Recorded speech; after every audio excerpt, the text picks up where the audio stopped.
Good morning student, BSc part 3 mathematics class first में syllabus के बारे में और डेफिनेशन के थ्योरम के बारे में बताया था। आज क्लास सेकंड है, तो इसमें जो थ्योरम लिखवाई थी उसमें जो स्टेटमेंट है उसका हम प्रूफ निकालेंगे, तो उसमें हमारी डेफिनेशन लगेंगी।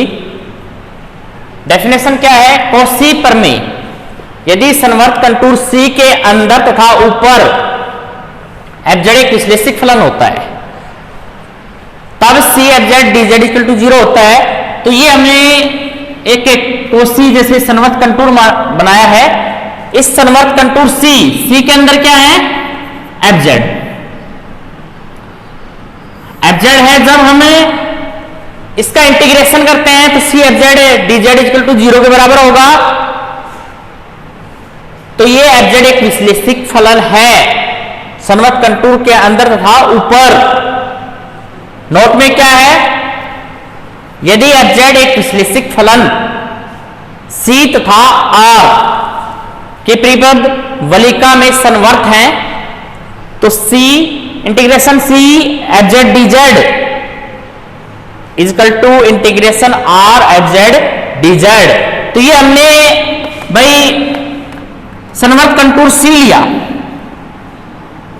ये इसके अंदर fz जो माना था उस वलिका fz हमारा क्या है? इस वलिका में भाई R है, R एक वलिका है, इसके परिपर्ध कर रही है। तो हमारे पास fz की विश्लेषिक फलन क्या है? C और तथा R की परिपर्ध वलिका में संवर्त है। ये कॉची है और ये क्या है? R एक वलिका है। तो हमारा भाई संवर्त ऊपर है विश्लेषिक, तो C fz dz equal to 0 रहेगा और हमारा C तथा R परिपर्ध वलिका में संवर्त रहेंगे तो C fz dz equal to R fz dz। ये एक संवर्त कंटूर C है और इसके अंदर एक वलिका क्या है? अपने पास R है।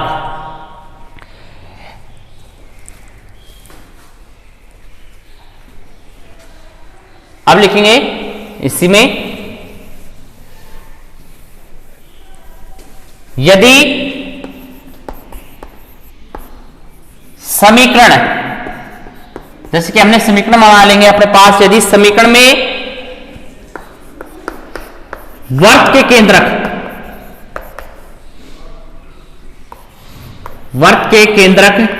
केंद्रक हमने क्या मान लिया? A तथा त्रिज्या R है। भाई हमारे पास वर्त का केंद्रक हम क्या मान लेंगे? A मान लेंगे और त्रिज्या अपनी क्या है भाई? R है।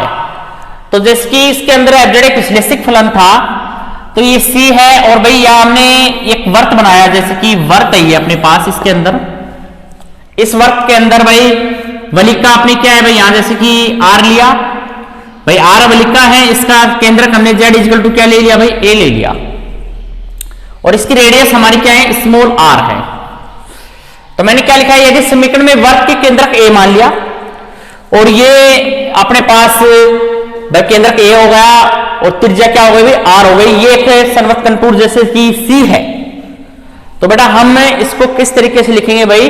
जैसे कि z minus a mod equal to R के बराबर है, त्रिज्या R हो गई भाई। तो हम इसको z minus a equal to R e की पावर आइटा थीटा। आपको e की पावर आइटा थीटा कैसे आया? देखो बेटा क्या होता है? अतः आइलर प्रमेय, जैसे कि आइलर प्रमेय है वे क्या होती है?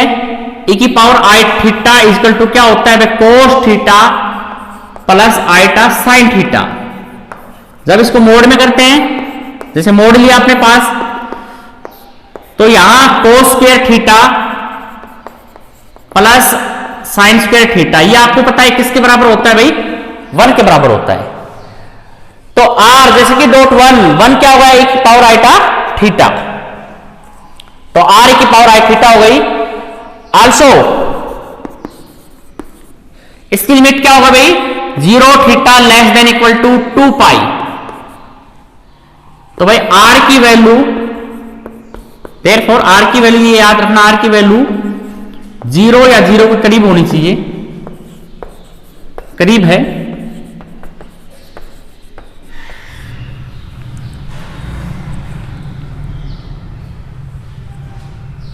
आर की वैल्यू हमें क्या रखनी चाहिए भाई, 0 या 0 के करीब। तो बेटा यहां z minus a equal to R निकल क्या था, z minus a equal to R की पावर आई थीटा, मतलब इसका थीटा, इसकी थीटा की लिमिट क्या है 0 से लेके भाई 2 पाई। ये हमने एक संवर्त कंटूर बनाया था। नेक्स्ट हम डेफिनेशन नेक्स्ट क्लास लेंगे, उसमें हम उस थ्योरम जो स्टेटमेंट लिखवाया था उसका प्रूफ करवाएंगे। ये आपकी डेफिनेशन है।